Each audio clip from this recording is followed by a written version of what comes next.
Good afternoon, everyone. Welcome to this week's 2-minute warning feature interview, where we take a deeper dive into this massive push that we're seeing amongst oil and gas energy stakeholders here in the Middle East and, of course, globally towards decarbonization. Trying to uncover some insights, knowledge, intelligence that will essentially help them along the pathway and avoid some speed bumps during their energy transition journey. I'm joined here today with our distinguished guest speaker, Daniel Carter, who's the Global Director of Decarbonization and New Energies at Wood. Thank you for joining the series. Yeah, thanks, Brian. Nice to speak with you again. I just wanted to kick off, of course, COP26 is now in the rearview mirror, but wanting to get some insights from your side. Wood had a very strong presence at COP26, very successful engagement. Following that, there's been a lot of, from a wider perspective, announcements, visions, and initiatives being put forward. But from what you're seeing, are you finally seeing the switch from vision to reality in a sense of tangible action plans, tangible strategies being developed on kind of the pathway in terms of next steps? I think from my perspective, we've seen a lot of action towards setting net zero goals and net zero targets, particularly over the last 12 to 18 months. But I think many organizations are still working on what their roadmap is going to look like in order to get there.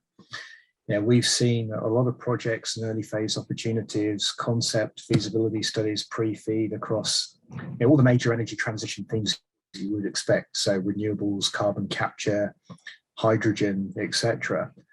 But not many of those starting to progress to a point where they're ready to take final investment decisions and move into actual execution. Two of the clusters within the UK seems to be pretty advanced in terms of the government mandate for energy transition and decarbonisation. So we've seen the East Coast cluster and the HyNet cluster on the west of England both receive funding for what they call Tier 1 approval from the UK government. But that's really to progress them through feed to a point where they can get to that final investment decision.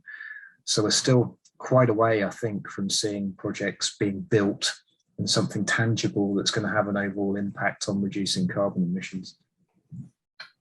Is it mainly a financing aspect, or are you seeing other challenges that are slowing that kind of transition to action in a sense? It's quite a mixture, actually. So financing is a challenge. And perhaps we'll come back to that conversation because I think it's a key enabler of delivering on net zero goals. But there's also a lot of uncertainty in the supply chain. So all the way from technology through equipment, through engineering services providers, and into actual labour skill sets in terms of what's this market going to look like? When are we going to start seeing real boots on the ground or real fabrication, real construction activity in order to plan to be able to deliver that? So I think there needs to be some really strong signals given by the market to enable the whole supply chain to get itself ready to be able to deliver on projects for net zero, regardless of which particular technology or sector they fit into. The financing challenge is a really interesting one, though. I think I heard a lot during COP26 last year from investors saying there's plenty of capital available. What they need is help to decide which projects to invest in. But I think there's a big but that comes with that. So what we are seeing is that investors are looking for projects that meet with their traditional investment hurdle requirements in terms of IRR or ROI or return on capital employed. And because we still have some uncertainty in how the energy transition is going to unfold and how policy in particular is going to underpin that energy transition, it's very difficult for investors to gain confidence in that regard. And what you then see is investors trying to pass off any risk involved with other elements of the supply chain. For example, the EPC contractors in terms of looking for performance guarantees, lump sum commitments, in some cases for projects which are not yet commercially proven. So we're kind of stuck in this catch-22 between needing the investment, but perhaps needing those investment hurdles and criteria to be softened or to change somewhat in order to make real progress. Mm. Is that a communication breakdown in a sense where it's just the messaging and where things are going, that vision isn't being conveyed?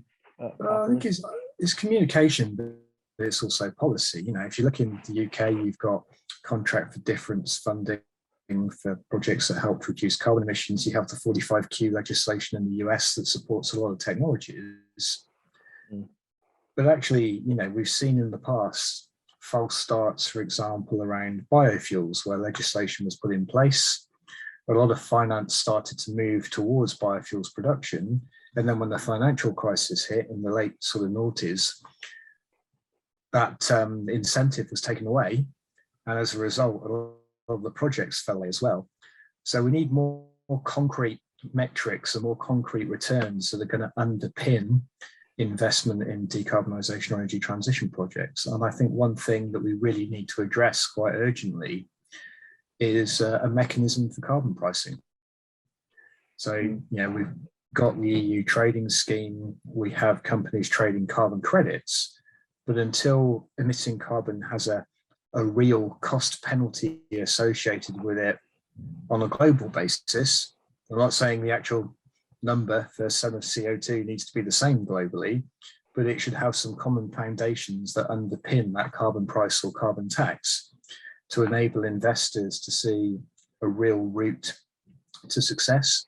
And also the clients of ours that are going to implement these projects, so the likes of the IOCs, the NOCs, and other industrial sectors as well. I think that would make a significant difference in terms of the pace of delivering on net zero ambitions.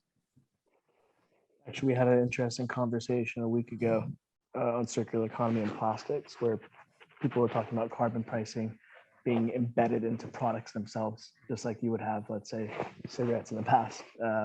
And that changed kind of consumer behavior. So it's across the board. Going into the Middle East, and of course, this region, do you think that that is a necessary first step to start building carbon pricing into things? I don't think there's been much progress in that discussion. You know, what are your thoughts on that aspect? So I think that the carbon price is going to be important in terms of delivering on the full net zero ambition in the Middle East. But I think the Middle East has lots of advantages in terms of its available natural resources that perhaps some parts of the globe don't have. So renewable power through solar, in some cases wind, is going to be very cheap to deliver in the Middle East. There's lots of existing infrastructure that can be repurposed either for CO2 pipelines, hydrogen pipelines, lots of oil wells that could potentially be repurposed for carbon capture and sequestration as well. So it's how do you really reduce the cost to the IOC, the NOC making those decisions as much as possible to enable them to start to make those first steps in that regard. And there is an element of carbon pricing and policy associated with that, but it's also about the evolution of technology as well. So we're starting to see some carbon capture technologies move beyond the standard first generation amine absorption into more technology advanced processes that will help to bring down the cost of capture. If you can reduce that cost of capture, transportation, and storage, then you start to have something that all of a sudden becomes much more viable than what we have today. But, and I think again, it's quite a big but, is in order to increase the pace of technological advancement, we actually need to start delivering some of these projects, understanding how the technologies work, understanding what the challenges and opportunities are associated with operating them, so that we can make those improvements in capital and operating cost and increase their viability. Yeah, I think that's one of the big feedback points that we've heard here in our discussions is, you know, we have these strategies, these visions, these plans. Well, I wouldn't say strategy in a sense, but not like a laid out kind of roadmap going forward on what that looks like towards implementation. In terms of developing that technology, what role do you see further partnerships and collaboration playing, whether it's, you know, between Europe and the Middle East or between companies, of course, back and forth? Do you see that as a key enabler and something that needs to accelerate further? Yeah, absolutely. So, you who are the stakeholders involved in those types of partnerships? So we have obviously the operators, the producers, we have the technology providers, we have the engineering solutions providers like Wood, and then we have government. And I think the only way to deliver on ambitions is for all of those stakeholders to work together in pulling towards a common direction and a clarity of purpose. And that is starting to happen. There's been tremendous improvements, particularly over the last 18 months, 2 years. The outcome of COP26 for countries to go away and revisit their carbon commitments by the end of this year should also see a lot more substantial progress in terms of how policy is going to filter down into industry, technology, and actually into implementation. But you've got to work together. You have to understand the risks. You have to understand how those risks are appropriately proportioned between each of those stakeholder groups to make sure that everybody has a slice of the pie, everybody's got skin in the game, and they all want to deliver. And I think once we get over that hurdle, I think we'll see the pace and the speed at which we're starting to adopt projects that help to reduce our overall carbon emissions will increase significantly. Just touching on, moving more kind of zeroed in on the UAE, of course, one of the first countries in the region to announce its net zero target ambitions. The Middle East in general has a lot of opportunities in terms of leveraging natural resources, even at low cost in a sense. But what do you see in particular as an advantage for the UAE in terms of leading the pack and reaching those targets? So the UAE has always been very proactive in its approach towards diversification and embracing new technology.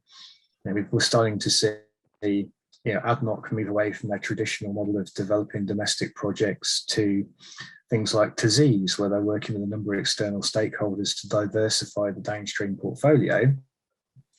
But also a key enabler of that diversification is also reducing the carbon emissions associated with that. So I think if you look at a heavily integrated NOC like ADNOC, the UAE has all of the building blocks and all of the tools it needs to be able to deliver on its net zero ambitions. And that's just not from an infrastructure point of view, it's obviously also from a human capital point of view, in terms of the skill sets that exist within the UAE to manage, deliver, operate, and enable these types of projects. So I think the UAE is in a tremendously good position to lead the pace in the Middle East. I just want to touch on the human capital point of view. Obviously, this is a massive transformation for the industry. Skill sets and drawing the right talent has always been, let's say, some type of a challenge during this transformation. Of course, there's a younger generation coming up with different value added that they can bring to the organizations. What do you think, amongst the oil and gas sector who's going through this transition can be better improved in order to draw in further talent, as it seems to be a challenge at the moment in that space? And retain it as well, in a sense. Absolutely. I mean, we see younger people, those graduating from university courses at the moment, they have a much heavier focus on sustainability in the environment than perhaps 20 years ago when I graduated. And what we're not doing as an industry at the moment is demonstrating to that pool of talent the key role that the oil and gas sector is going to play in delivering the energy transition. I mean, let's face it, more sustainable, more diversified energy sources have to be the future for the international oil companies and national oil companies of today, or they will struggle significantly if they stick with their current portfolios and strategies. So across the whole sector, we have to evolve. We have to demonstrate that we are key to delivering on net zero ambitions. We have to demonstrate that the engineering skill sets that sit within inside our organizations are key to delivering on those ambitions, and package that in a way that is attractive to that talent pool starting to join the industry. And on top of that, we also have to make sure we're repurposing the skills of our existing workforces as well. For example, one of the things that I've seen within Wood over the last 18 months is a huge shift away from our pipeline expertise, which used to be heavily related to oil and transportation of natural gas, we're doing a tremendous amount of work now in terms of transportation of CO2 and hydrogen. And those skill sets are perfectly transferable. On top of that, we need to build people who have things like expertise in carbon capture technology, electrolyzer technology, to be able to take that next step in enabling some of these things and turning them into reality. Different approach for our industry, different approach to how we attract and grow talent, but we absolutely have to do that if we're going to succeed. 2050 is still, it's nearly 30 years away. There has to be a transformational change that's ongoing within our organizations over that period of time to deliver against that challenge. I've always thought it was interesting because energy security is one of the most important aspects. If you look at whether it's oil and gas or energy industry overall, the technology that's been used over the years, going back decades, has been pretty impressive. It just seems that there's kind of been that engagement or communication standpoint for some of the traditional IOCs or NOCs to that younger generation, where wood appears to be a little bit more on the forefront of being able to engage with that generation. I think we're just about to wrap up. It goes by pretty fast, but I just wanted to close out and get your comments. We started with COP26. I wanted to get your thoughts in terms of COP27 in Egypt, COP28 in the UAE. Of course, it's coming to the region. What do you think the significance of those two COPs essentially being hosted in this region, and what are you looking for in terms of progress in the next year or two leading up to this? So I would say the two key enablers that I would look forward to over the next two cycles in terms of COP would be that reaffirmation and perhaps increased ambition by governments and countries in terms of their overall carbon emissions, but also some foundational work in putting in place that carbon pricing scheme that's going to help to enable this. I think across COP27 and COP28, if we can demonstrate that we're working towards that, that will make a huge change in terms of the pace of adopting technology and projects. But for the Middle East in particular, it is an opportunity for the oil producers, some of the OPEC member countries, the GCC countries, and particularly huge national oil companies like ADNOC, Saudi Aramco, the KPC group, to demonstrate that they have the skills required and the ambition and wherewithal to really take leadership in terms of the energy transition. Let's face it, we describe those organizations still as national oil companies, but they're not really. They're international operators. They're huge in scale. They've got global reach. And not only can they make a difference at home within GCC, but they can also do that where they operate and have joint venture partnerships overseas. Well, thanks for your time. I think it's an excellent point to end on. For all those listening, feel free to follow Dan and, of course, Wood throughout social media for further insights in this space. Follow us at Gulf Intelligence on Twitter and LinkedIn, where we will be publishing this interview. And of course, more content around this energy transition, this massive push towards decarbonization. But thank you, Dan. Appreciate your time and insights, and hopefully we can speak again soon. Thanks very much, Brian.